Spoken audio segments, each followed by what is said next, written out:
No ar, gente.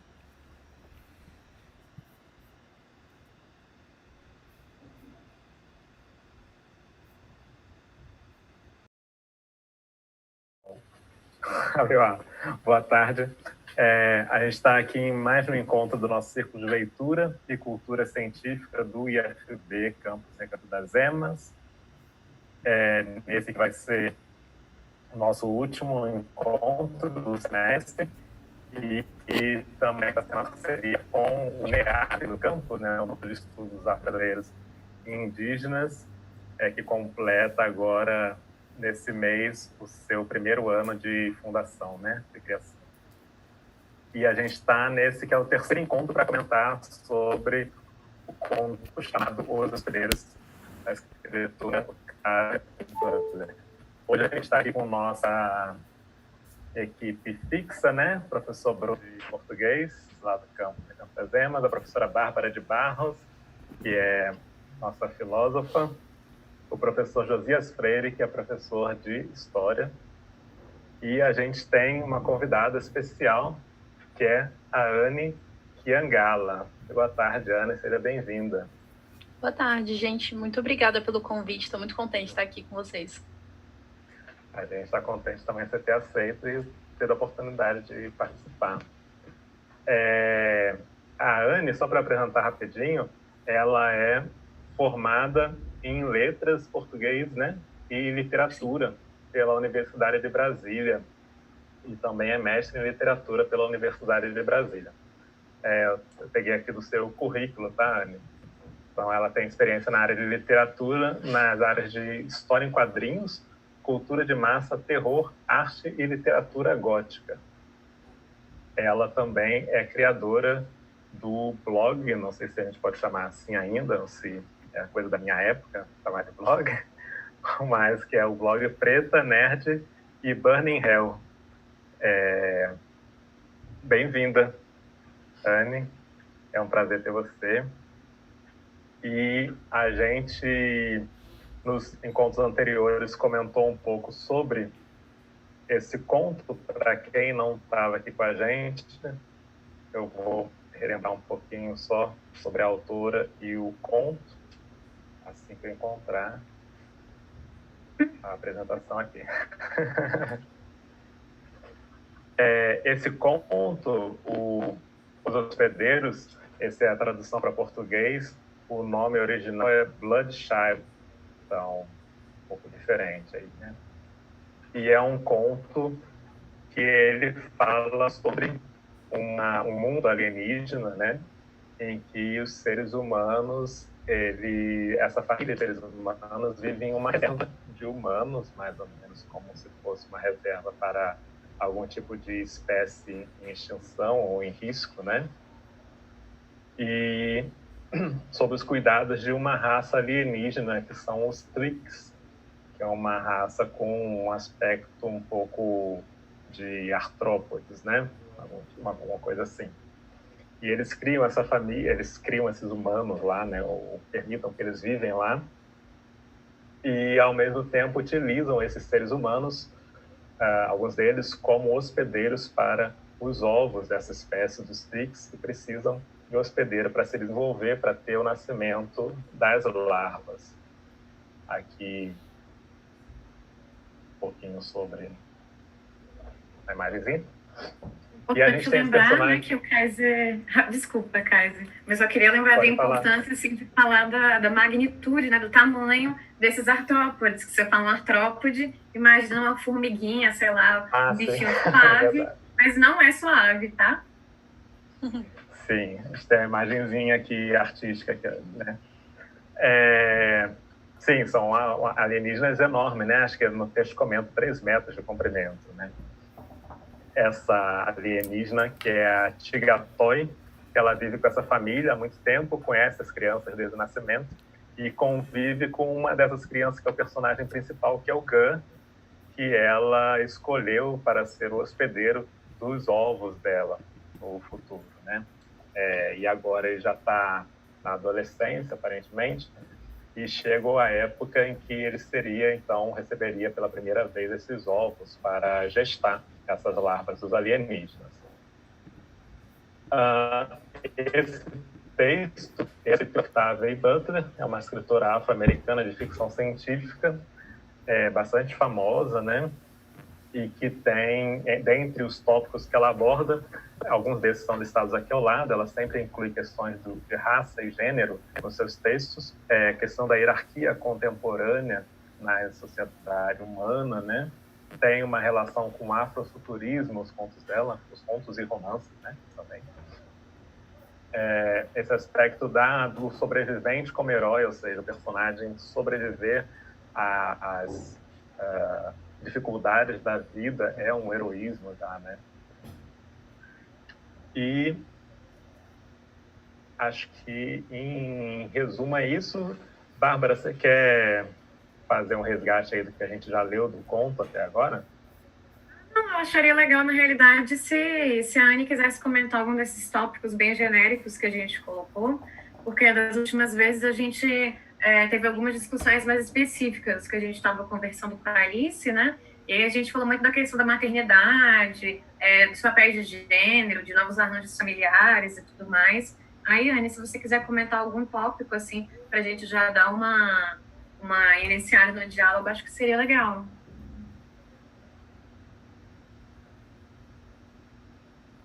Você está sem áudio, Anne. Sim. Então, com certeza, eu primeiro também queria dizer para vocês que foi muito interessante essa oportunidade de revisitar esse conto, porque foi a Alice que me apresentou não só Octavia Butler, mas esse conto. A gente tinha um grupo de estudos autônomo de ficção científica feminista, ali tipo por volta de 2012, então acessar esse conto agora me fez pensar em muitas coisas sobre esses entrelaçamentos dos tópicos que vocês disseram, por exemplo, se a gente for pensar na questão do afrofuturismo, porque quando as pessoas pensam em afrofuturismo, de modo geral, as pessoas vão procurar sempre histórias que falam sobre o futuro e fica muito resumido a isso, né? Só que o afrofuturismo é um gênero que ele é muito mais amplo, né? Ele fala sobre a ficção especulativa de modo geral, então para uma obra ser afrofuturista, ela precisa estar dentro desse guarda-chuva do horror, da ficção científica e da fantasia, e também é muito interessante observar que ele vai atravessando esses gêneros, né? Para mim, é muito claro que Os Hospedeiros é um conto de ficção científica, é pensado dessa maneira, mas revisitando o conto, eu percebo que ele, para mim, desde o início, foi um conto de horror. Foi um conto em que eu experienciei o horror. E para mim, então, isso foi muito central. Isso conversa muito com o que eu estou estudando agora no doutorado, porque eu estou estudando realmente o discurso do horror nas obras da Octavia Butler. E então, assim, como que é essa ideia de pensar o discurso do horror e não o horror como gênero? No caso dos Hospedeiros, destaca pra gente essa ideia de que os terráqueos estão fora, que os terráqueos estão tendo uma relação com seres que a gente não conhece, não imagina no primeiro momento, mas ele fala sobre maternidade, como vocês tinham falado, e também fala sobre essa relação simbiótica, essa relação colonial, né?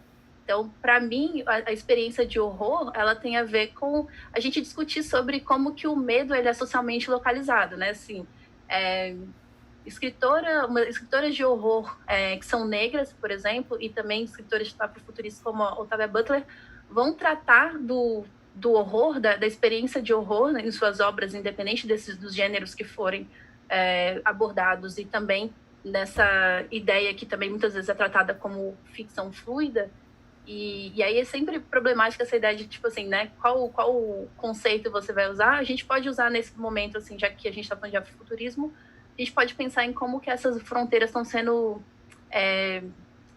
atravessadas no conto através de um olhar afrofuturista. Então, a gente tem pessoas negras vivendo no futuro. Até eu tentei procurar essa informação várias vezes no conto e eu percebo que a única pessoa que é de fato descrita racialmente é o Bran. E quando ele aparece, ele é um cara negro, né? E aí eu fiquei pensando muito sobre o nome dessa família do GAN, e aí as pessoas têm nomes que me remeteram muito a nomes de culturas asiáticas, por exemplo. Então, isso foi uma coisa que me deu um pouco de um bug, assim, sobre o que isso quer dizer em termos de discurso, porque uma coisa que a Tegatuoi diz bastante é sobre a sua família, o seu povo veio para cá para fugir da escravidão. Então, claramente está falando de uma experiência, só que eu fiquei pensando sobre como que esse Bran está sendo descrito de uma maneira que tem ali um certo estranhamento. Mas é o estranhamento do narrador ou o estranhamento de como que a estrutura da história toda é estranha? Isso é um ponto. Não tenho resposta, só trazendo esse ponto que me chamou a atenção. E aí, essa ideia toda de estranhamento me faz pensar sobre retoma essa ideia do medo socialmente localizado, né? Porque raramente, quando a gente pensa em teoria pós-colonial, de modo geral, as pessoas estão sempre tentando falar sobre o que é a experiência de racismo, e dificilmente a gente vê as discussões sobre branquitude. Está ficando cada vez mais popular, mas até bem pouco tempo, mesmo pessoas brancas discutiam racismo a partir da lógica do qual que é a experiência que os negros sofrem de racismo. E, nesse sentido, acho que também é uma discussão mais recente a questão do estranhamento para pessoas negras. Eu vi isso, a primeira vez que eu me confrontei com isso, que foi lá na exposição Amazônia, lá no CCBB, tinha uma parte que chamava estranhamento nessa exposição, e que a gente, como brasileiros, especialmente eu como uma mulher negra, que nessa estrutura social tem uma historicidade, um olhar específico, eu fui confrontada exatamente com esse vírus colonial que fica rodando aqui, é tipo um malware que a gente não percebe, mas quando você entra naquela sala e você tem aquela experiência de encontrar o que você não conhece, você já está ali naquele primeiro momento tendo um confronto com o seu próprio olhar colonial, que é a língua que a gente fala, que é, enfim, né, a estrutura de como a gente pensa. Então, isso ali no conto está muito claro também, porque por mais que o GAN, em primeiro momento, ele esteja sempre tentando enfatizar para a gente que ele conhece exatamente o que a Tegatuá pensa ou como aquele povo pensa, em alguns momentos ele vai lidar como se ele fosse o mesmo, como se ele fosse igual, mas ao mesmo tempo ele percebe que existe ali uma certa hierarquia. E aí, nessa percepção da hierarquia, cada vez mais ele vai notando que existe uma violência que não é falada, que ele precisa estar ali o tempo inteiro servindo aquela criatura, que é diferente. Eu estou usando criatura de uma maneira muito intencional, porque em momento nenhum do conto, o que a gente chama de humano está sendo chamado de humano. Eu achei muito interessante também nomear como terráqueos, porque isso também vai ser uma forma de discutir um pouco sobre o conceito de humanidade, de humano, que a gente está o tempo inteiro usando como sinônimo de Homo sapiens, mas, na verdade, quando a gente usa humano como sinônimo de Homo sapiens, a gente está ignorando um bocado de seres humanos que não são considerados Homo sapiens nessa estrutura discursiva que é o racismo, né? Então, essa experiência do GAN, que é uma pessoa racializada e que possivelmente é uma pessoa negra, está sendo de encarar com horror aquele diferente que ele não entende, mas que, tal como um colonizador, ele tenta entender como se fosse ele. E, ao mesmo tempo, aquele colonizador está querendo colonizar a última fronteira naquele contexto, que é o corpo dele. Né? Tipo, mas só que para ter essa invasão, é como se ele tivesse que concordar. E é muito interessante que, na verdade, em que nível se dá essa concordância? Né? Como, à medida que eu fui relendo, eu fui pensando muito nas conversas do Frantz Fanon, no Peles Negras, Máscaras Brancas, porque, assim, é incrível quando ele começa a descrever como é que é você ser uma pessoa negra caminhando nesse mundo fluido. Sim. Você ser uma pessoa negra caminhando nesse mundo fluido em que, durante muito tempo, a gente achou que, conceitualmente, existiam as pessoas racializadas e as pessoas não racializadas, mas cada vez mais essas fronteiras estão se mostrando que não são assim, né? Elas são borradas, porque exatamente falamos o idioma, pensamos, de certa maneira, pensamos tal como.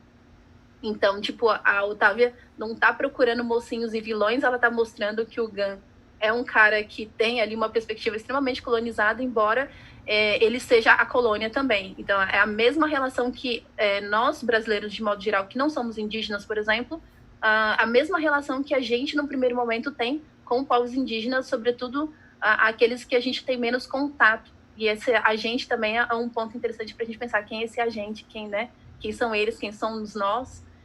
Então, tipo, pelo menos para mim, o que salta nesse conto no primeiro momento é exatamente essa ideia de colonialidade e pensar em quem está colonizando quem, né? Porque eu acho que não é tão simples. Sânia, quase quebrou a internet com esse comentário aí, cara. Eu falei, meu Deus. É muito massa, né? Você pensar como é que um conto, né? Que é uma obra não, né? É uma coisa curta, né? Uma escrita curta, assim, rápida. Como é que ele pode ser, tipo, tão denso, né? Como é que ele pode ter tantas referências e trazer tantas coisas pra gente poder conectar, né?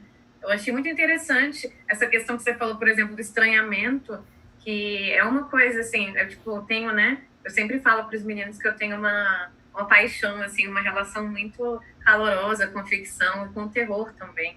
E, assim, na filosofia é uma coisa muito boa você pensar o estranhamento, né? Como é que você consegue descrever, como é que você consegue abordar epistemologicamente o estranho e tudo mais.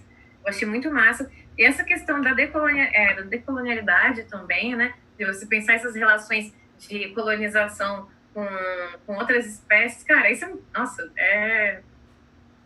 eu tô meio sem palavras aqui ainda, mas depois quando a gente for lendo, a gente vai comentando mais.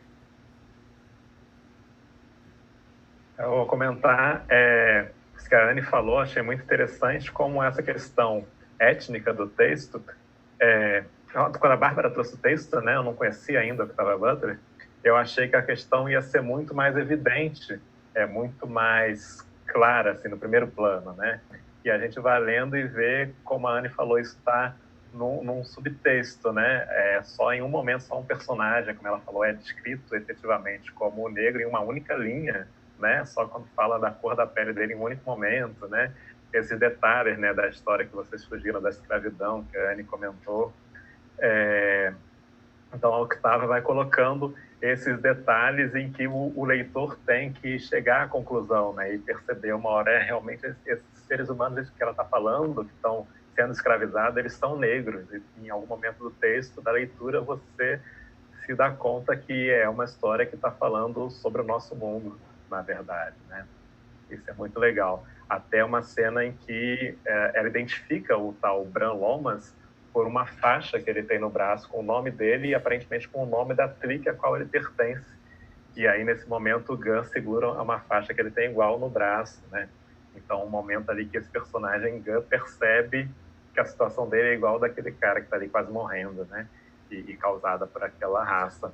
E que remete, enfim, à história de grupos, me lembrou até do nazismo, né? Que os judeus com uma estrela marcando, os homossexuais com um triângulo rosa, né? Então eles têm essa faixa. Achei muito legal. E essa coisa que você falou, Anne, do Gun, parece que ele não tem um lugar, né? Porque o irmão dele, por exemplo, tem um certo repúdio a ele por ele aceitar também esses alienígenas, esses colonizadores. E para os colonizadores, embora pelo menos a princípio ele pense que a Tigre-Toy é uma amiga, né? Que ela é muito legal com ele, que ele compreende.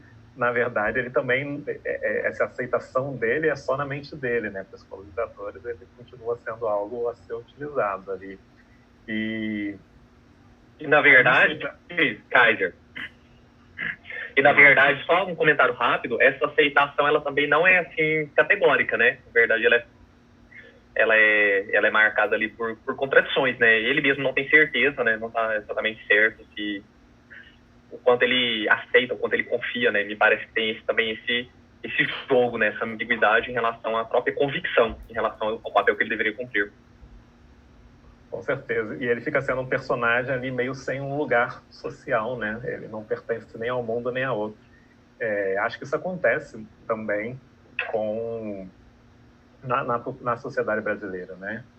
De você não se sentir nem pertencendo a um mundo nem a outro, né? Não sei se a Ana quer comentar um pouquinho sobre isso. Porque quando se pensa, assim, até na historicidade do ativismo negro, muitas vezes a leitura que se faz é de que você precisa ser muito radical. Mas, assim, o que se entende por radical, geralmente, não é você ir à raiz do problema, né? O que se entende por radical é você seguir ali o Código de Hammurabi. Te matou, você mata também, né? Então, isso é muito problemático, mas aí, quando você tenta aí, conversar com essa postura, com quem tem essa postura, você é tido como, ou tida, no caso, como muito assimilacionista. Então, você é muito light para poder lidar com a branquitude e tudo mais. Então, assim, ela está discutindo, de fato, um lugar muito específico de experiência e que, ao mesmo tempo, como eu disse, esse malware está rodando na sua cabeça, você não tem uma resposta, a colonialidade é um fato, não tem, né, aquela condição zero que você possa olhar de cima e pensar, bom, temos aqui uma resposta. Então, é extremamente desconfortável, né? Tipo, realmente é sobre isso. E eu fico pensando que tem muitos detalhes também no texto que me fazem pensar também para além disso, assim, porque tem um comentário que fala sobre as pessoas, os terráqueos não poderem usar armas, né? E aí isso tem muito a ver com a maneira como a falta de direitos civis, né? Tipo, o pré-direitos civis, pessoas negras não podiam, em várias regiões, portarem armas. E quando a gente pensa no outro futuro, que é a da parábola do semeador, por exemplo, a gente tem uma protagonista que não só é negra como é mulher, e ela está o tempo inteiro armada. E isso diz muito sobre a maneira como aquela sociedade precisa lidar com racismo, né? Porque, de fato, se a violência é daquela maneira e se a violência tem a ver com um número, né, que é muito diferente, porque se eu pensar que lá nos Estados Unidos eram 80% de brancos, 10%, 12% de negros, isso, sei lá, em 2000 e tal, e naquela época a diferença poderia ser muito maior. Como que você vai pensar em se defender? Como que, né? Eu acho que tem várias questões aí que tem a ver com contexto, mas a gente consegue, como brasileiros também, a gente se identificar com esse contexto geral que é de você não tem uma violência que é tão explícita, fica muito no campo da voz que mora dentro de você, da voz colonial que mora em você, seja através dos pensamentos do outro que vive em você, seja pelo pensamento do outro que tenta te colonizar a todo momento, né? Então, hoje eu estava falando muito sobre a questão de como que a branquitude, ela se atualiza a todo momento, aquele F5 o tempo inteiro, e que uma das coisas que acontecem bastante nesse contexto da quarentena é que as pessoas estão sempre... O que a gente tem na quarentena? A única coisa que a gente tem é tempo. Então, é aí que tem atuado muito da branquitude, que é o tempo inteiro te pedindo para comentar alguma coisa, o tempo inteiro pedindo para você fazer alguma coisa, e nisso as demandas das pessoas negras ficam sempre para trás, assim, né? Porque a gente, historicamente, não aprendeu ainda a ter alguns sensos de prioridade, assim. Mas também pela lógica colonial, né? Claro que não é culpabilizando a vítima. Então, assim, é muito incrível pensar em como que ela coloca a situação, mas ela não tem respostas, ela só está dizendo pra gente que, olha, isso está assim, se a gente caminhar dessa maneira, o futuro vai ser dessa maneira, e então a gente tem que pensar em como que a gente consegue criar uma solução nessa situação que não é ideal, nunca vai ser. E porque eu acho legal essa questão também do horror e da distopia, porque não vale a pena, não é produtivo ficar pensando numa utopia perfeita, etc., sendo que a gente ainda não resolveu os problemas, e o que seria utopia numa sociedade tão desigual, o que seria uma utopia onde caberia todo mundo, né? Não tem, a gente ainda não tem essa imagem. Então, eu acho muito incrível como ela fala dessa possibilidade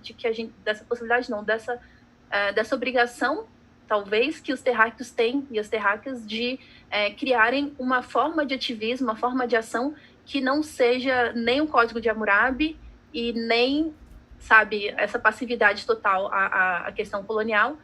Mas aí a gente cai naquele velho problema do pós-estruturalismo ou do pós-moderno que não se concretizou, né?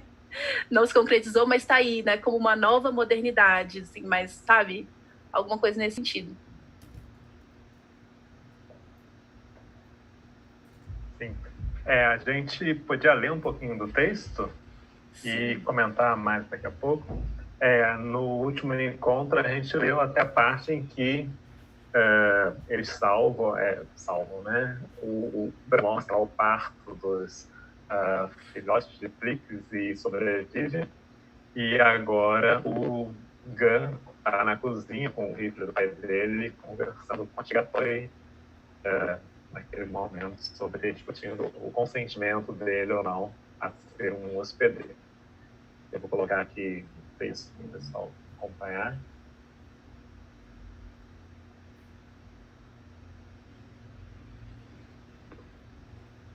O que é isso no seu rosto?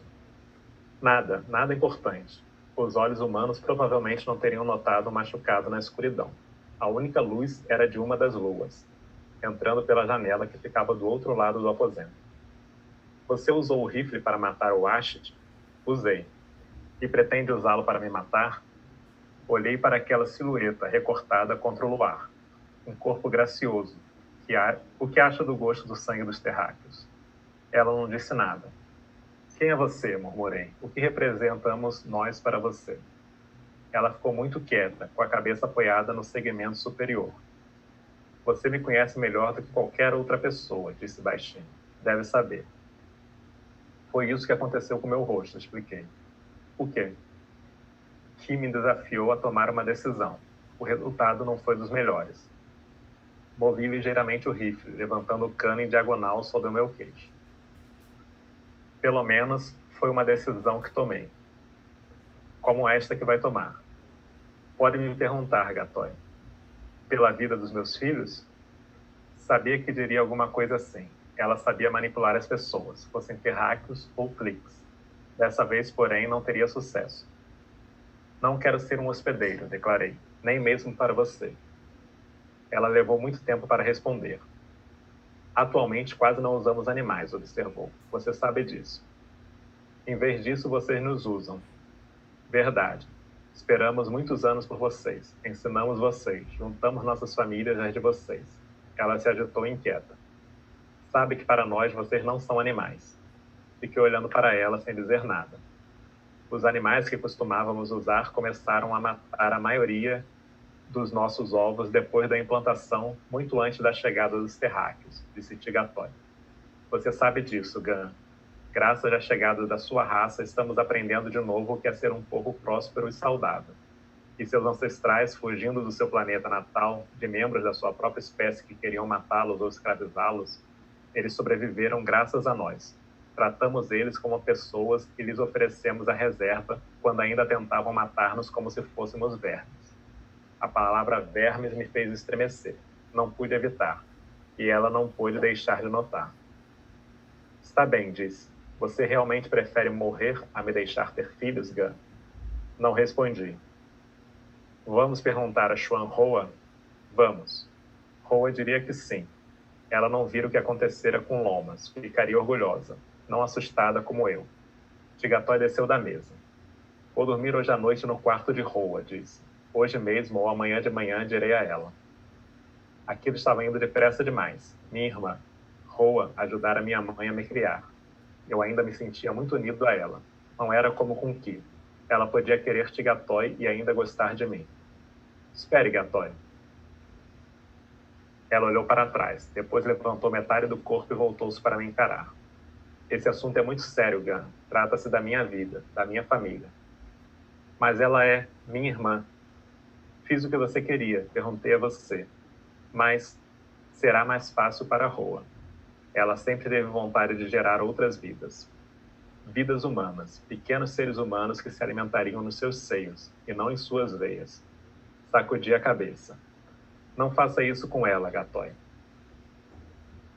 Eu não era aqui. Parecia que eu poderia tornar-me como ele, porém sem nenhum esforço. Poderia fazer de Xuan Hoa minha defesa. Seria mais fácil saber que vermes vermelhos estavam crescendo na sua carne em vez da minha? Não faça isso com Hoa, repeti. Ela olhou para mim, mas não disse nada. Desviei os olhos, depois olhei de novo para ela. Faça comigo. Baixei o rifle da minha garganta e ela se inclinou para pegá-lo. Dá uma parada aqui para a gente comentar. Acho que nesse trecho que você leu, a gente passa por várias questões importantes, né?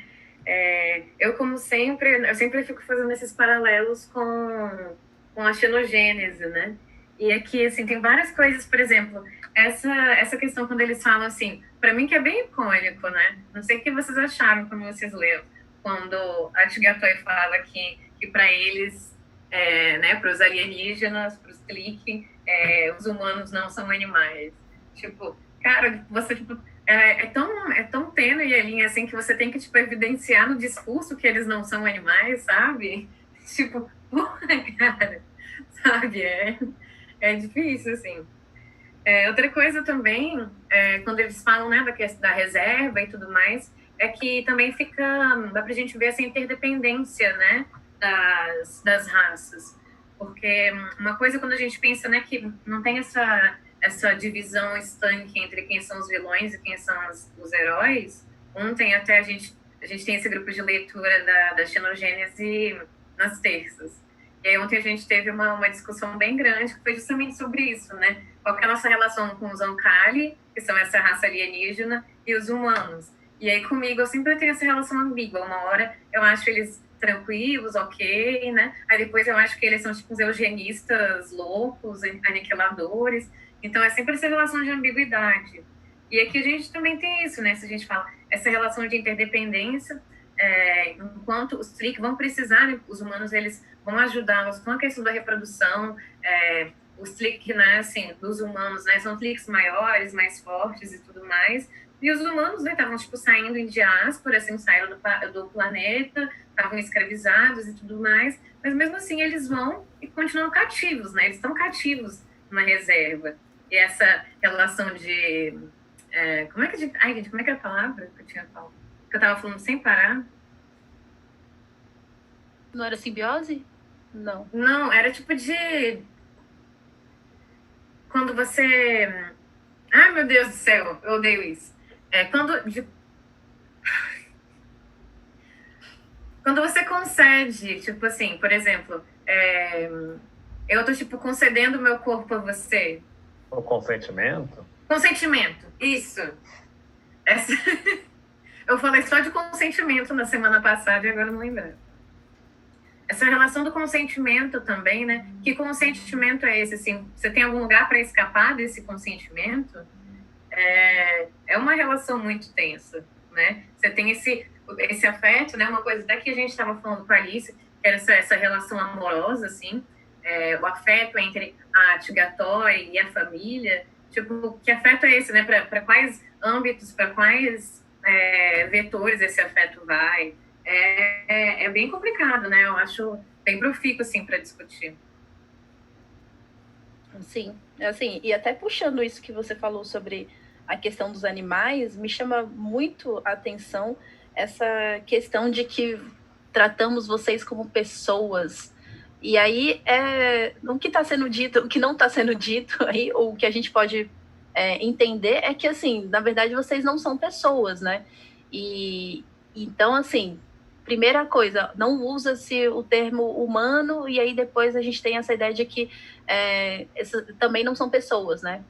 No final das contas, eles são, sim, tratados como animais dentro da estrutura mental que a gente tem do que é o animal e para que serve o animal, né? Tipo, as relações que os humanos têm com outras espécies é muito, muito parecida. Então, também traz essa... Eu acho que o conto também é muito importante para fazer a gente refletir sobre quais as relações que a gente estabelece também com outros corpos que a gente coloniza à medida que a gente, sei lá, que a gente se alimenta desses corpos ou que a gente, sei lá, se usa roupas que têm a ver com a exploração desses corpos, né? Então, como é que a gente pode pensar um futuro em que a lógica de usar outro corpo ou de se apropriar da força ou de qualquer característica desse corpo possa ser uma forma de viver justa, né? Possa ser base de uma sociedade justa. Não é possível. E aí também tem a outra questão que é que a irmã quer ter vidas humanas, assim, a questão é ser humana, a questão não é outra, né? Tipo, a questão não é, tipo, ela querer pensar numa sociedade que seja mais justa, que ela pudesse ter uma relação com uma clique, ou com um clique, quer dizer, que fosse uma relação, sei lá, que fosse positiva para todos, né? Para todos. Não, a questão é manter realmente, como Bárbara tinha dito, a questão da raça pura. E aí, isso é muito, muito complicado, né? Tipo, porque é isso, não tem solução, mas a crítica é importantíssima. Ia ser bem legal você ter trazido rapidinho, Kaiser, porque eu não tinha pensado na questão do especismo. Agora que você falou que bateu o clique aqui, eu não tinha trazido para essa lógica com a gente, com outras espécies. Eu estava fazendo uma leitura bem antropocentrada mesmo. Mas sabe que é essa relação que tem com os animais, com os cliques, aliás, que aí também tem a ver com a maneira como a gente enxerga, eu também tinha visto eles como animais, porque são diferentes de nós. Essa relação, ela está muito conectada com o estranhamento e está muito conectada com o asco. O Gunn, tipo, ele tenta a todo momento nos convencer de que ele se conecta, que ele quer, sabe, se aproximar, mas ao mesmo tempo o nojo, o horror, essa alteridade, ela é o ponto de partida de tudo, né? Então, a primeira coisa que me saltou também, tipo, nessa relação dele de gosto muito de você, ter gato A, foi tipo, gosto de você, porém tenho nojo. Mas aí agora que você fez isso, eu tenho uma justificativa para ter nojo, para vomitar a partir né, da visão de você, né? Sim. Isso que a Bárbara comentou, vocês estão comentando, né? Interessante que quando eu fui ler o texto, Tigatoy, achei até bonito, como a Anne falou, né? Tigatoy, na pronúncia francesa. Que ela no início...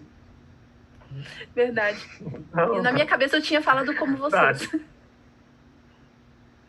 Não, mas eu acho que, enfim, a gente comentou em outro encontro, né? O nome alienígena, acho que qualquer pronúncia é legal.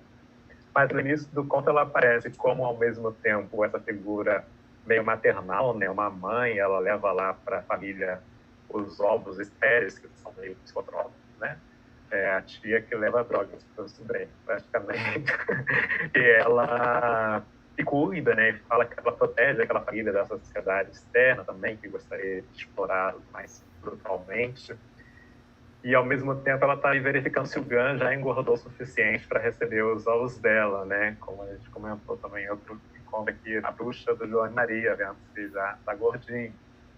Então, ela é essa figura dupla, né? Que tem um carinho, e o Gunn certamente desenvolve um carinho por ela, mas, ao mesmo tempo, que está ali para depois explorar, de alguma forma, aquela família. Aqui no YouTube, a Amanda está comentando sobre o caso, até uma notícia recente que teve de uma mulher que trabalhava como empregada doméstica, uma mulher negra, e que estava em regime escravo há 33 anos trabalhando. É uma notícia que saiu recentemente na mídia. E ela chegou a ser resgatada, liberta, né, pela polícia, e depois de 6 meses retornou à casa da família e disse que quer continuar trabalhando lá, vivendo lá, né, porque ela vivia na casa e está vivendo de novo. E ela comenta dessa relação estabelecida, né, entre o dominador e o dominado, que às vezes envolve essa questão do afeto. Ela fala que dessa ideia quase familiar do sujeito branco estabelece um vínculo mais ou menos infantil, vertical e amoroso com um sujeito negro, estabelecendo um confinamento pelo afeto. Isso, mais ou menos que a Tigatoy ou estaria ali na paz com o Gunn, com a família dele. Você quer comentar alguma coisa sobre isso? Nossa, isso é um ponto muito interessante para a gente pensar na cultura brasileira, principalmente, porque a discussão sempre, né? Porque vamos e convenhamos que academicamente explicações tipo Raiz do Brasil, por exemplo, ainda são muitas vezes tidas como a realidade de como o mundo funcionou ou funciona. Então, considerando que isso está no imaginário acadêmico, como que a gente pode pensar que isso está no imaginário social? Bom, muito terrível. E aí, exatamente para pensar essa discussão, para pensar que, bom, existe, é um fato que essas relações ambivalentes, elas fazem parte, não, e é óbvio, porque a gente percebe isso na maneira como brasileiros se relacionam com outros povos, com outras nacionalidades do norte global e tudo mais. Mas o que eu acho bem fera é que a Otávia, ela discute isso em todas as obras, e se a gente for pensar no caso do Kindred, especificamente, ela fez em resposta a esse questionamento, né? Mas as pessoas negras eram passivas, por isso que foram escravizadas? Não. Primeiro, que, assim, existe essa relação de ambivalência? Sim, não vamos negar que ela exista, porque o racismo, ele é discursivo.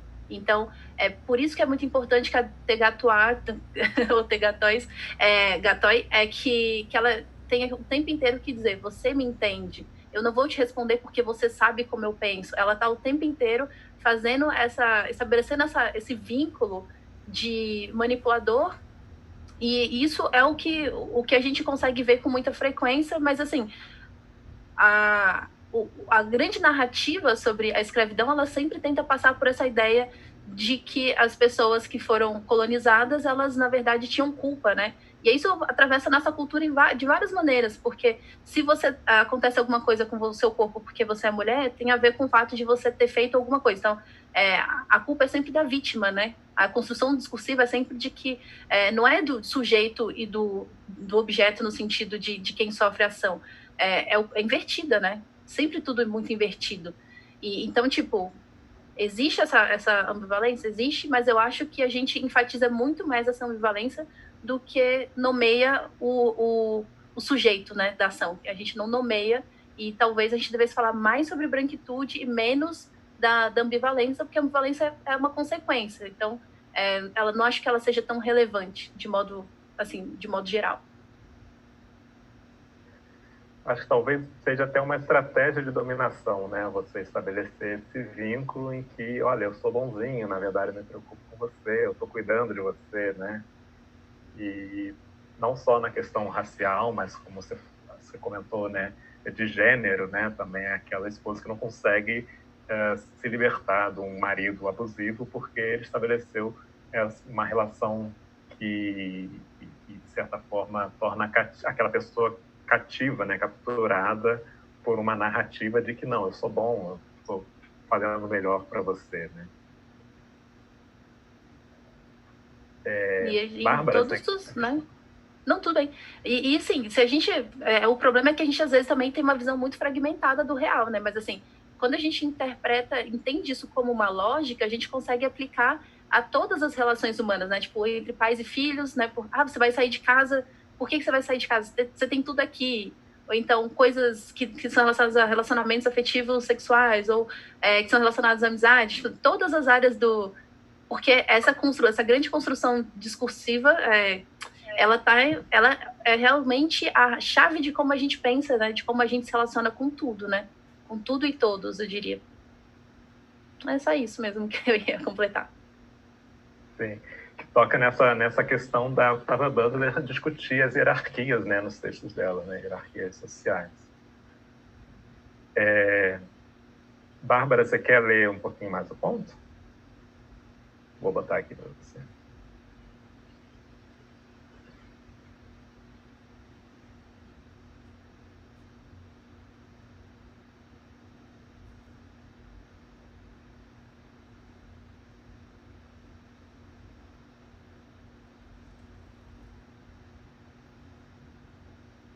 Já que tinha parado? Vou começar do baixei o rifle. Aí mesmo. Baixei o rifle da minha garganta e ela se inclinou para pegá-lo. Não, disse eu. É a lei. Deixe para a nossa família, onde nós pode ter de usá-lo um dia para salvar uma vida. Ela segurou o rifle pelo cano, mas me recusei a largá-lo. Ela puxou e fui forçado a levantar. Deixe-o aqui, insisti. Se não somos animais, se nos considera como pessoas, aceite o risco. Existem sempre ricos, gatoá, quando se lida como parceiro. Não era fácil para ela largar o rifle. Seu corpo estremeceu e ela deixou escapar um som sibilante de desagrado. Ocorreu-me que Tigatoá podia estar com medo. Tinha idade suficiente para saber de que uma arma de fogo era capaz. Agora, seus filhos e aquela arma estariam juntos na mesma casa. Ela não sabia das outras armas. Naquela discussão, isso não interessava. Vou implantar seu primeiro ovo hoje à noite, disse ela enquanto eu guardava o rifle. Está me ouvindo, Gun? Por que outra razão eu receber um ovo inteiro para comer enquanto o resto da minha família tivera de dividir o outro? Por que outra razão minha mãe olhara para mim como se eu estivesse prestes a abandoná-la para sempre? Será que Tigatoá imaginava que eu não soubesse? Estou ouvindo. Agora, deixei que me empurrasse para fora da cozinha, depois caminhei à frente dela para meu quarto. A súbita urgência em sua voz parecia real. Você teria feito isso com o ar essa noite, exclamei em tom acusador. Precisava fazer isso com alguém essa noite. Parei e fiquei na frente dela. Não se importa com quem? Ela se desviou de mim e entrou no quarto. Encontrei à espera, no sofá que compartilhávamos. Não havia nada parecido no quarto de Roá. Ela teria de trabalhar no chão. A ideia de Tigatoá fazendo aquilo com Roá me perturbava agora de uma forma diferente, o que me deixou subitamente irritado. Mesmo assim, tirei a roupa e deitei-me ao lado dela. Sabia o que fazer.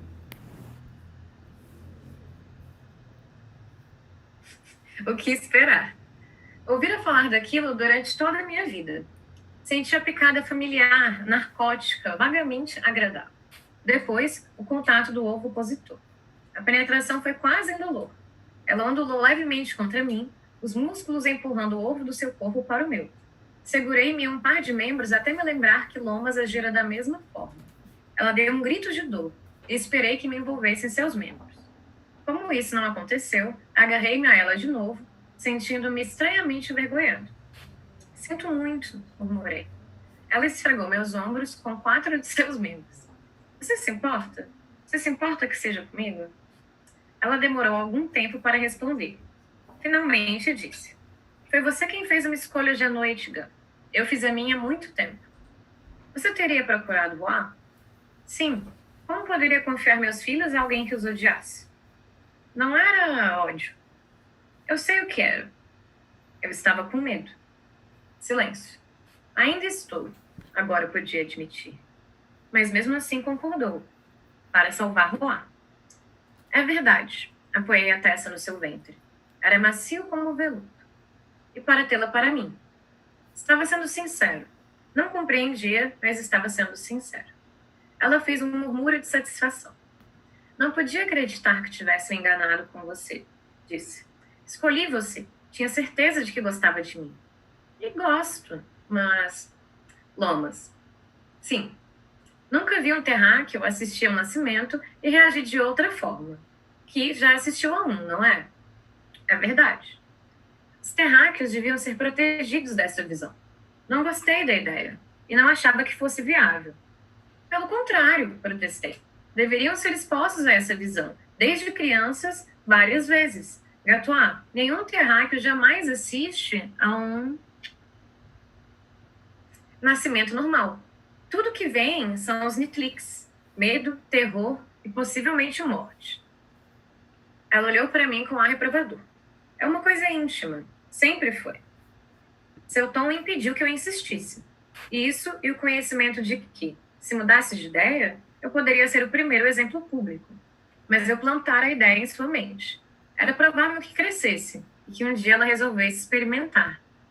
Gente, esse trecho pareceu a origem, né? Você não vai ver isso de novo, assegurou-me. Não quero que volte a pensar em me matar. A pequena quantidade de fluido que penetrara em mim, junto com o ovo, me deixara tão relaxado como se eu houvesse comido um ovo estéril, de modo que pude me recordar do rifle em minhas mãos e minhas sensações de medo, repulsa, ódio e desespero. Pude lembrar-me das sensações sem revivê-las. Pude conversar sobre elas. Não poderia atirar em você, de jeito nenhum. Ela fora tirada da carne do meu pai quando tinha minha idade. Teria sim, insistiu. Não, em você não. Ela era uma ponte entre nós e sua própria raça, protegendo-nos, combinando-nos. Teria se matado? Respondi de forma hesitante, pouco à vontade. Talvez. Quase fiz isso. É a fuga de Kim, só que ele não sabe. O quê? Não respondi. Agora você vai viver. Vou. Tome conta dela, costumava dizer minha mãe. Sou jovem e saudável, disse ela. Não vou deixar você como Lomas foi deixado. Sozinho, em Tlic. Vou tomar conta de você.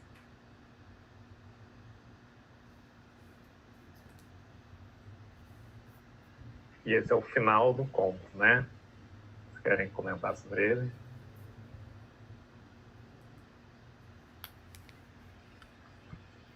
Bom, para mim chama muito a atenção essa ideia de plantar a ideia e essa ideia do corpo colonizado plantando a ideia, né? Sabe, vou mudar o sistema de dentro.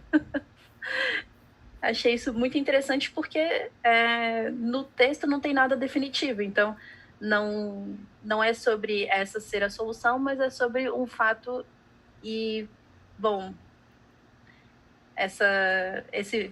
isso também conecta muito com a ideia da Grada Quilomba, né, sobre as memórias da plantação. Então, quando a Grada Quilomba fala sobre as memórias da plantação que foram e da plantação da semente como uma metáfora do colonialismo, e aí a gente tem aqui o corpo colonizado tentando fazer a mesma coisa, a gente pode ter N significados a partir daqui, desde os que remontam, porque também essa ideia, a estrutura desse conto é extremamente circular e aponta para uma total falta de solução, e o que é assustador, mas é interessantíssimo. Mas, ao mesmo tempo, eu penso que o Gunn também é uma pessoa que está ali incomodado. Esse desconforto é um sintoma de descolonização. Acho que é o primeiro passo da descolonização, é você não ter essa resposta, né? E ao mesmo tempo ele vai pensar, bom, quais as ferramentas que eu tenho aqui como uma pessoa que está numa situação extremamente desfavorável? Tenho essa opção de propor, e ele vai tentar propor também a partir do discurso, né, que é a principal ferramenta que a Tegatwa usa, né? Ela usa muito o discurso como uma forma de moldar a realidade. Ele percebeu isso e ele falou, bom, então vou inverter isso. Será que eu consigo também inverter de dentro? E aí, mesmo não tendo lá grandes resultados positivos, a gente nota que, bom, ele vai tentar. E aí deixa em aberto para... E aí, se vocês estão lendo, o que vocês propõem a partir disso, né? Para mim foi algo assim. É legal isso que ela comenta, a Butler, né, coloca esse detalhe de que a Tigatoy tem uma profissão na política, né? Então ela também tem esse papel, ela é o político do planeta usando esse discurso que a Anne falou para manter aquela relação que é favorável à espécie dela, de certa forma. Então, ela convence por esse discurso político. E nisso dela ser uma política, tem um detalhe também lá no começo do texto, que ele questiona muito essa posição ambivalente também, porque ela engana o povo dela e ela engana os terráqueos, né? O único lado que ela tem é o dela mesma, né? Que é o objetivo dela muito claro, que é: eu quero reproduzir, quero ter essa prole. Sim.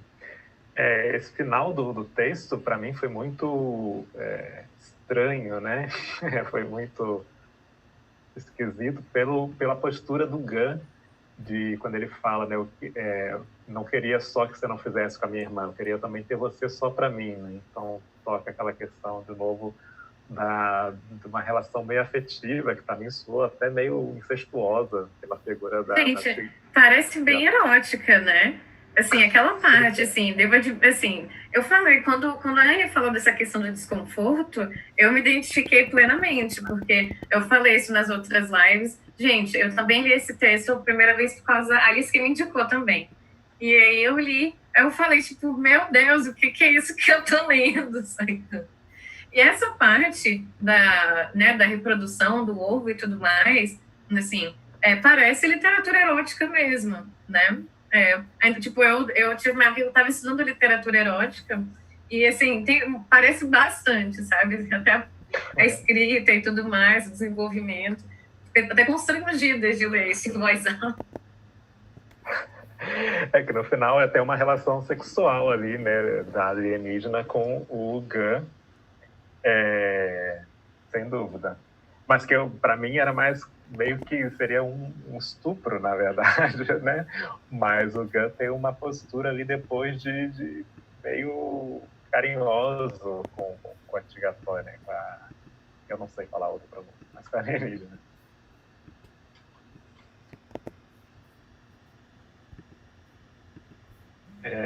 Outra coisa que eu ia comentar é trazendo um pouco fora aí do que a gente leu, trazendo uma personagem que ela é meio secundária, porque ela aparece pouco, que é a mãe do Gun, né? Se não me engano, é Lee, o nome dela.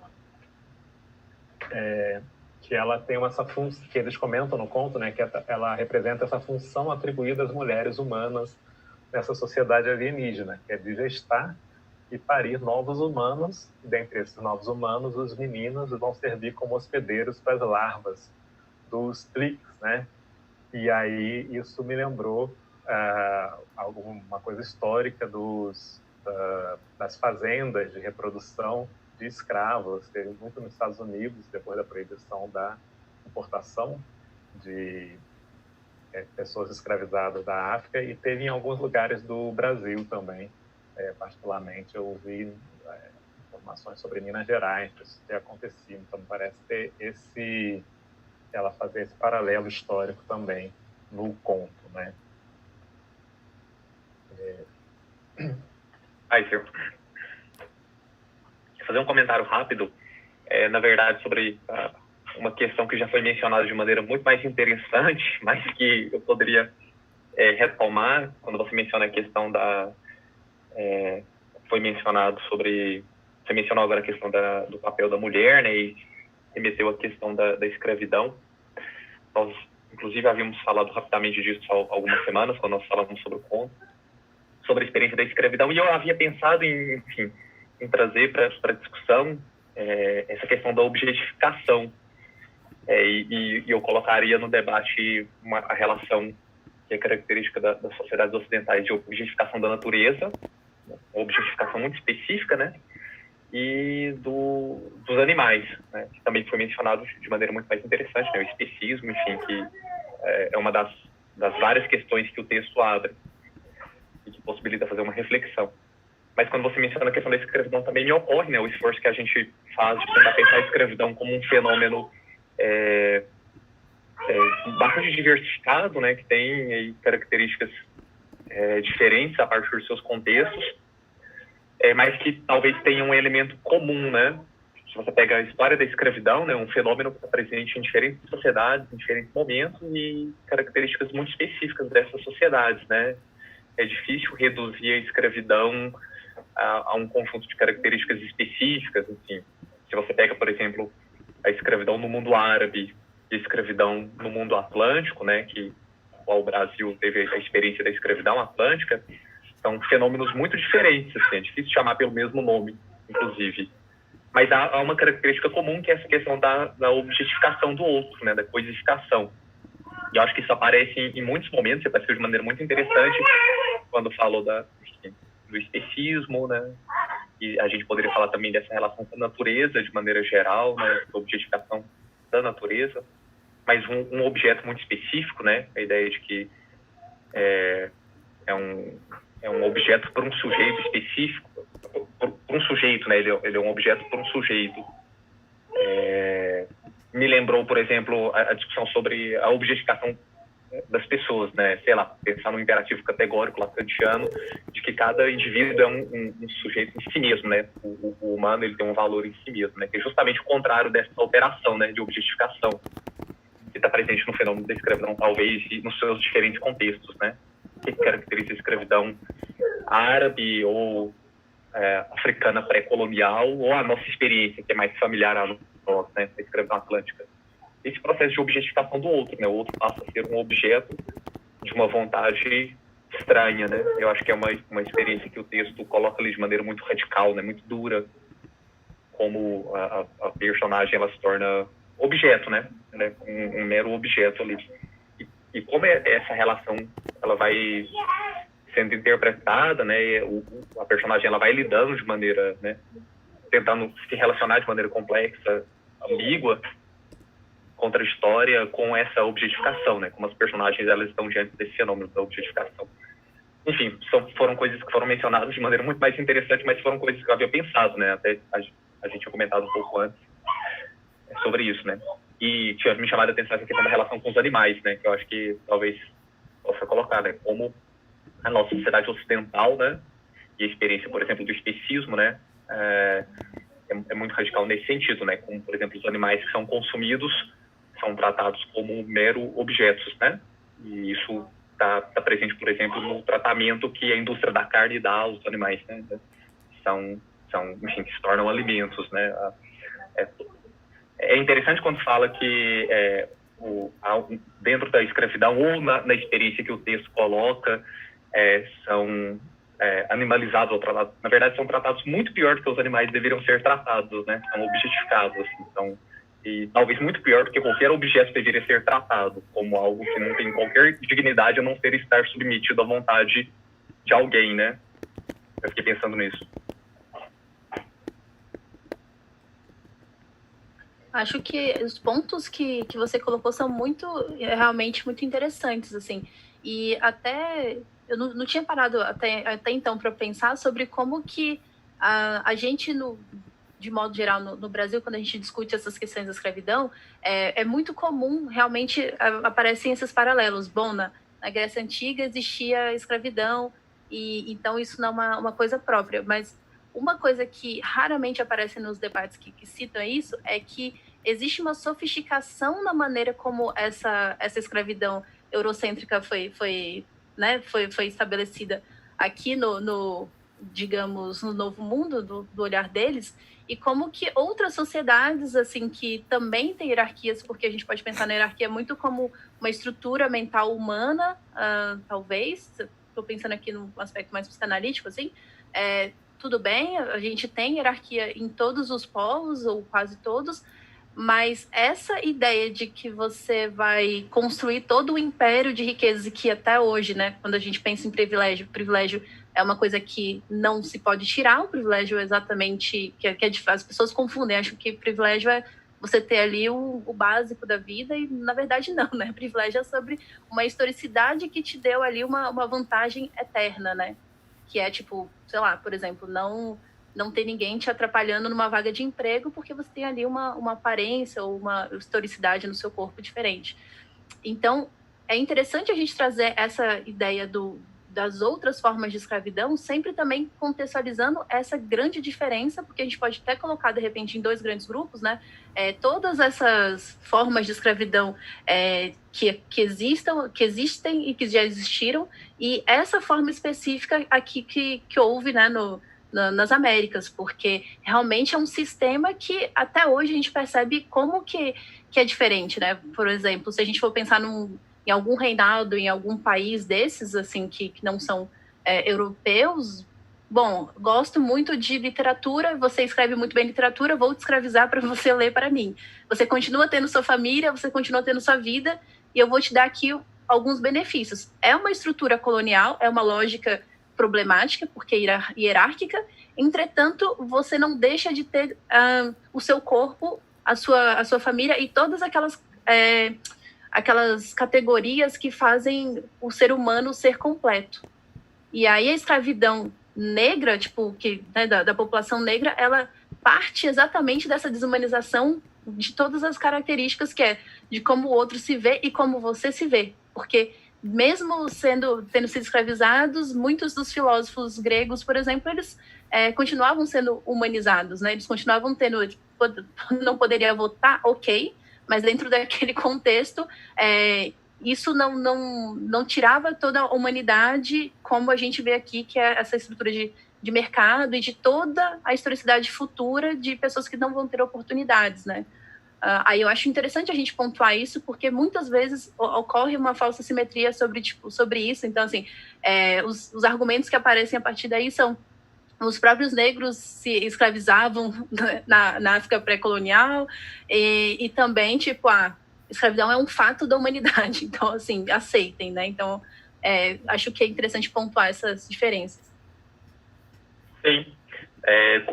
E você menciona de maneira muito clara, né? Até, enfim, só meio que repetindo o que você disse, só que de maneira menos clara, mas que relativiza o fenômeno da escravidão atlântica, né? Da escravidão que ocorreu no Brasil, como se a escravidão não aconteceu em vários outros lugares. E o que faz, enfim, é uma relativização que tira toda a historicidade do fenômeno, né? Na verdade, você esvazia ele, né? E não reconhece a experiência da escravidão atlântica, da escravidão que o Brasil foi o protagonista mundial, né? O Brasil se torna ali o grande protagonista, né? O espaço onde essa escravidão ela se realiza de maneira mais, como você colocou, de maneira mais radical, né? Mais sofisticada, né? Como você mencionou. Nesse processo de objetificação das pessoas, né? Por inserir eles nessa relação econômica, financeira, né? Sendo um pouco anacrônico aqui, mas, enfim, uma indústria é constituída a partir desse fenômeno da escravidão, que não acontece em nenhum outro momento, né? Nós temos, por exemplo, na escravidão tradicional africana, um fenômeno que recebe esse mesmo nome, mas é muito diferente dos outros fenômenos em outros lugares, né? Uma escravidão que está muito mais vinculada às relações familiares e tradicionais, como, por exemplo, a troca de membros da família escravizados como dois grupos selam alianças, né? Então, o fato de que um membro escravizado se torna membro da família, né? Um escravizado se torna membro da família, a família recebe aquele indivíduo que é escravizado como membro da sua família. Ele ganha uma casa, por exemplo, dentro da propriedade da família que o adquire como escravo. Então, isso é muito importante justamente para não perder esse caráter radical da escravidão, da experiência da escravidão atlântica. Ela se torna muito mais sofisticada nessa característica de objetificar o outro, né? Em nenhum outro momento isso foi constituído de maneira tão radical, porque você insere ali o fenômeno da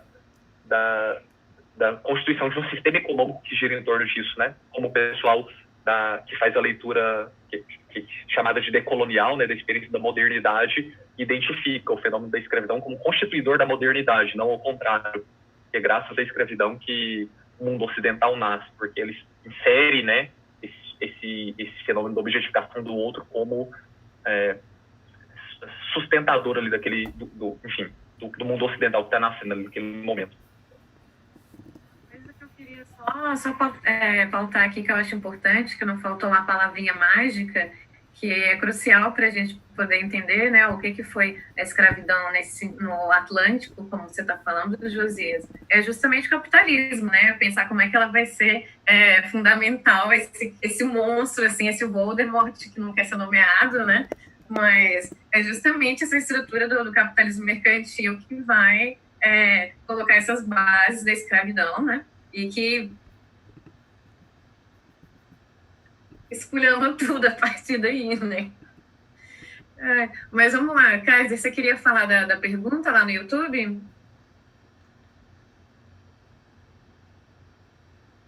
Você está bloqueado, bem, está sem voz. Oi, voltei. Eu falei só dos comentários, né? Que não sei se o Josias me corrige se eu estiver errado, mas que esses outros modelos de escravidão eles respeitavam, assim, na medida do possível, né, na escravidão, tinham um maior respeito pela dignidade humana, né, por exemplo, até com a possibilidade desses escravos constituírem família na África, na Grécia, né, e de estarem incluídos numa cultura que não era plenamente alienígena para eles, como aconteceu no Brasil, né, que teve um impedimento de formação de família, de divisão das famílias que já existiam, e proibição da cultura até, né, desses povos. Você está correto. Kaiser, só um reparo historiográfico, você está perfeitamente correto nessa impressão que dá das outras escravidões serem mais humanizadas, né, como, por exemplo, você pega a escravidão africana, e mais uma vez o exemplo, ela é muito diferente da escravidão que aconteceu no Brasil, não há como comparar, e muito menos justificar a escravidão brasileira, porque havia escravidão tradicional na África. pelo simples fato de que a economia era sustentada pela escravidão atlântica brasileira, africana, que ocorreu no Brasil, e isso incluía produzir e destruir escravos, gerava lucro, né? Então, não a ideia central do fenômeno da escravidão atlântica é que você precisa escravizar pessoas e destruir essas pessoas escravizadas para você escravizar mais. Porque esse fenômeno, né, esse ciclo econômico que gera o lucro que garante a empresa colonial, né, o que a gente chama de colonialismo, a época dos descobrimentos. Ela é um desdobramento do fenômeno da escravidão, né? O motor desse fenômeno, né, da colonização é a escravidão, porque escravizar pessoas e destruir essas pessoas para que novas pessoas sejam escravizadas garante o sucesso desse sistema econômico. Então daí a gente tira a diferença radical, que dá uma impressão muito mais humanizada na escravidão, por exemplo, africana ou grega, do que da escravidão econômica brasileira, que tinha como elemento principal essa necessidade de alimentar o ciclo econômico. Sim, e que, lembrando que a Europa, até pouco tempo antes do início desse processo de colonização das Américas, era um continente pobre, né, em comparação com o Império Árabe. Então, realmente, essa Europa rica e próspera, ela é construída em cima dessa exploração dos recursos naturais das Américas com o uso da mão de obra de escravos africanos, né? Eu vou trazer uma pergunta que a Bárbara comentou, que está aqui no YouTube, do Felipe, que pergunta: como podemos pensar a objetificação dos seres humanos hoje em dia, a neoescravidão do século XXI? E aí eu complemento, né, isso no conto dessa posição da mulher, da mãe do Gam, por exemplo, como reprodutora da mão de obra, né, daquele planeta, e do Gam, dos homens, como o cara que vai fazer o trabalho ali, que no caso é a reprodução. Se a gente trouxer para o nosso mundo real aqui, né, esse papel, né, da mulher como reprodutora, do homem como mão de obra, da mulher e do homem negro, isso mudou do passado colonial para cá, ou continua a mesma coisa? E do ponto de vista da sociedade, né, majoritária. Perguntando a opinião de vocês, tá?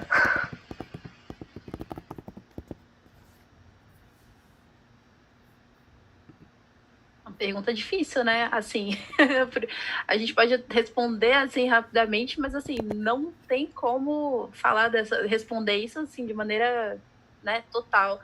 Mas eu acredito que a gente possa fazer paralelos muito, muito sérios assim sobre como não mudou mesmo, sabe? Porque isso é uma coisa que eu comecei a pensar muito recentemente, depois de ter lido o Mulheres e Caças Bruxas, da Silvia Federici, assim, porque vai aparecer outro livro.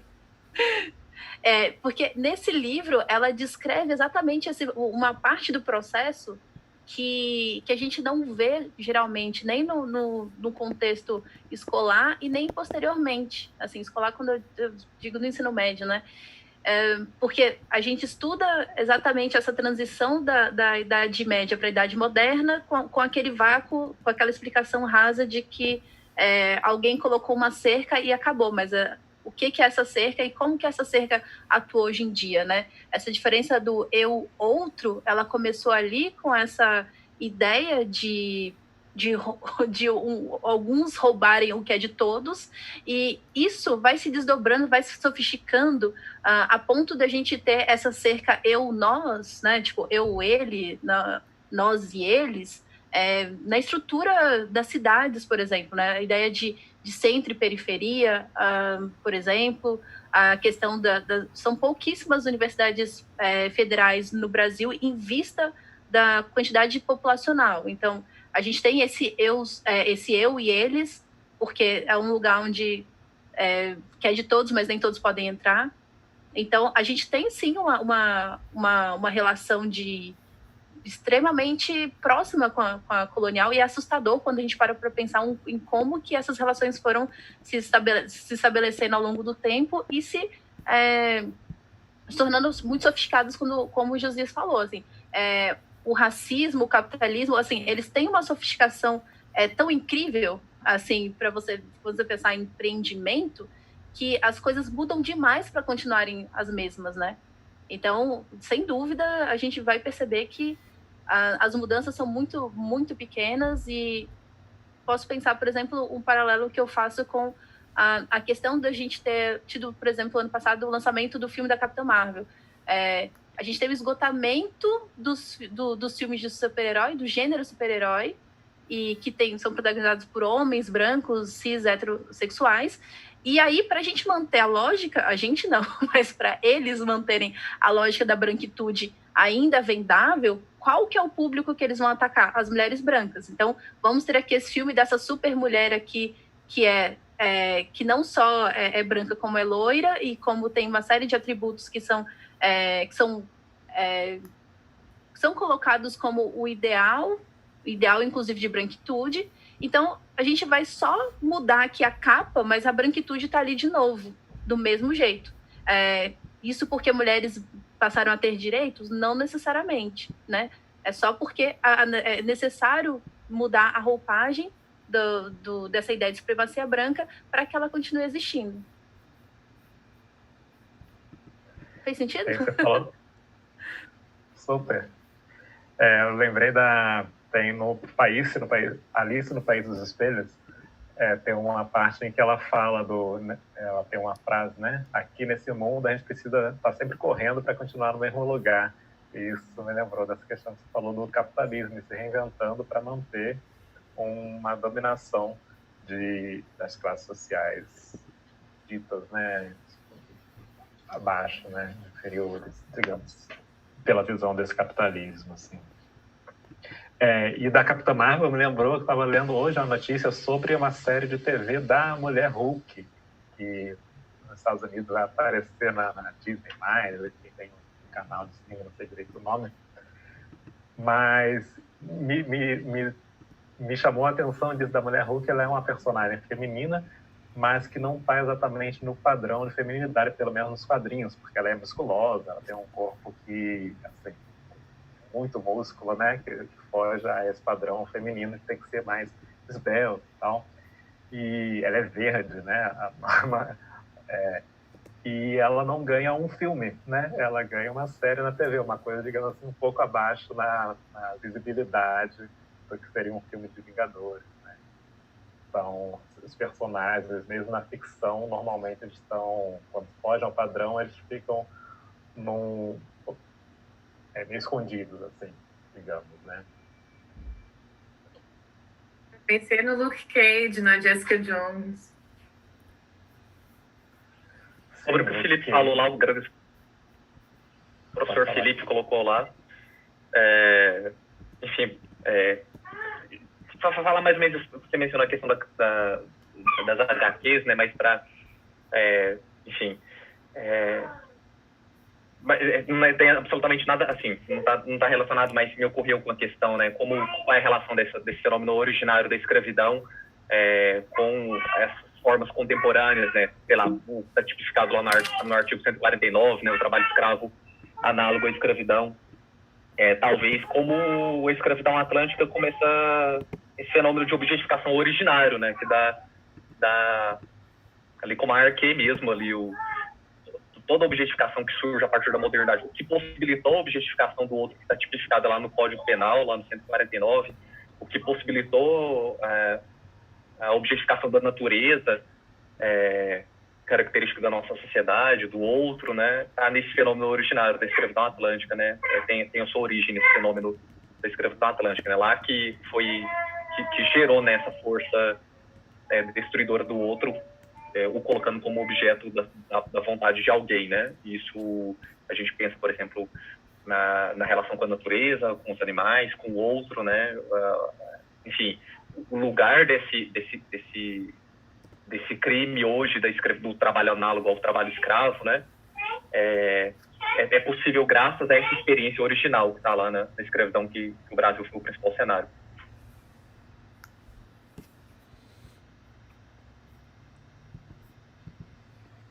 Sim. Pessoal, a gente está nos últimos 9 minutinhos do nosso programa aqui.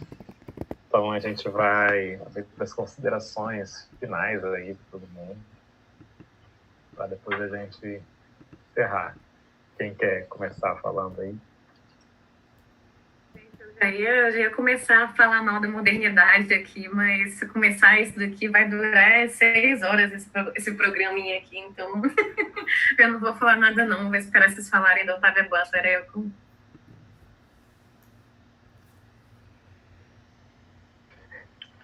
A gente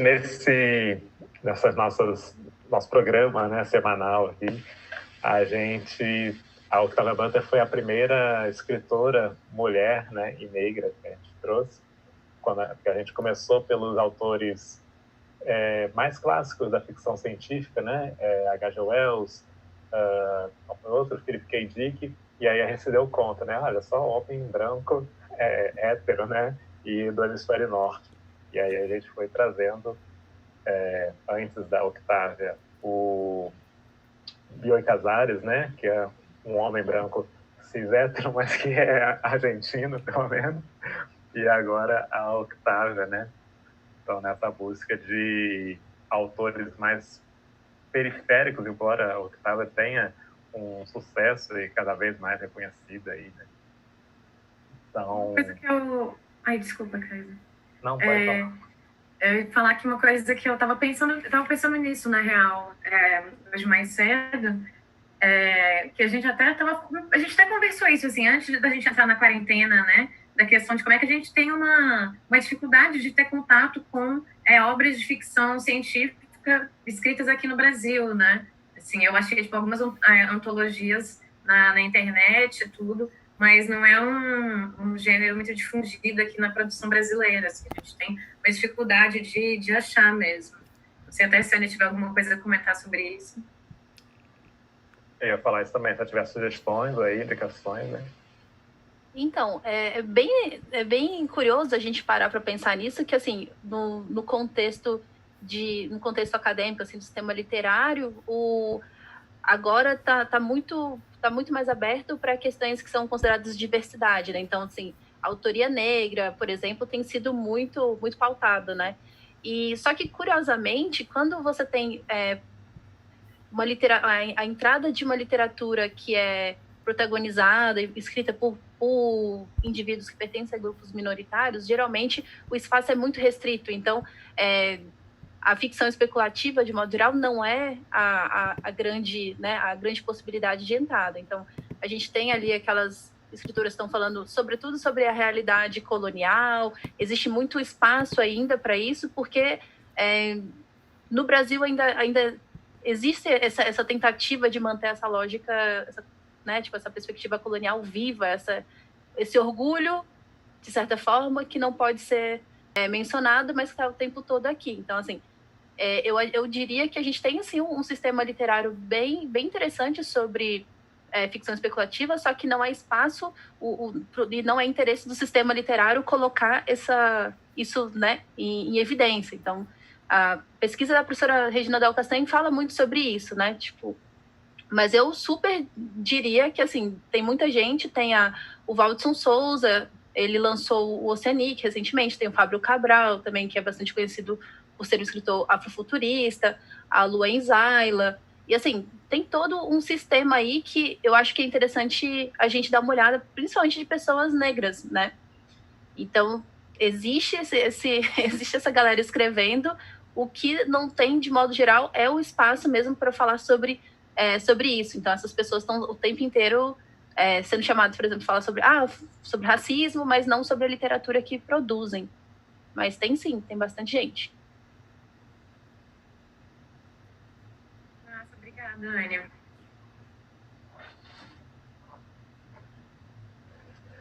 Pessoal, a gente vai encerrando por aqui esse nosso encontro. Eu agradeço muito a Anne por ter aceito o convite. Ela trouxe uma discussão e pensamentos aí muito legais para essa conversa de hoje. Foi ótimo, Anne. Poderia durar mais 2 horas aqui, que ia ter coisa para falar ainda. Muito obrigada também pelo convite, pela possibilidade de revisitar esse conto maravilhoso. Muito obrigada mesmo. Espera, quem sabe você volte aí outras vezes, depois em próximos encontros aí. Seria um prazer. O Vai ser um Josias prazer até pra mim. comentou ali e falou que ouvir vocês estava muito mais divertido do que ele comentar alguma coisa, né? Porque realmente a Anne trouxe muitas referências aí de teoria, né? Que a gente apreciou muito. Muito obrigado, Anne. E tenho certeza que o público vai apreciar também quem assistiu agora e quem vai assistir nas próximas semanas, porque esses vídeos aqui sempre aumentam enormemente a visualização passando o tempo. Então, muito obrigado. Quem está assistindo, não deixe depois de conferir lá o blog da Anne, né? Onde é que a gente encontra, Anne? Então, tem o blog que é pretaenerd.com.br, mas a gente também tem canal de na Twitch, a gente joga, a gente conversa, e nas redes sociais também, @pretaenerd em todas elas. Legal. Então, não deixe de conferir lá, tem coisa muito interessante. Eu vi no Instagram várias sugestões de leitura, né? Que você faz ali, de literatura. Bem legal. Então, pessoal, muito obrigado a todos. Kaiser, uma coisa importante também é avisar para a galera, para os nossos telespectadores cativos, que eu não sei se existem no caso, mas caso eles existam, avisar que a gente não vai ter o nosso encontro online na próxima semana, tá? Porque a gente vai discutir o projeto, vai discutir outras leituras, fazer um balanço, assim, a gente vai fechar para balanço, tá? Na próxima semana. Então, assim, não fiquem nos esperando ansiosamente, como eu sei que acontece todas as semanas, tá, gente? É bom você ter lembrado isso, Bárbara. Lembrando que não é só na próxima semana, mas durante o mês de julho também, né? Vai estar fechado para balanço. A gente retorna em agosto. A Anne participou aí do encerramento do semestre aqui das nossas lives. Em julho a gente vai passar o mês inteiro comemorando o meu aniversário do Kaiser, então a gente não vai ter tempo de poder discutir com vocês. Com certeza. Gente, muito obrigado. Agradeço a Anne novamente. Agradeço a todo mundo que participou, todo mundo que assistiu. E a gente se encontra novamente aí em agosto. Tchau, gente. Um abraço. Tchau, pessoal. Até a próxima. Até.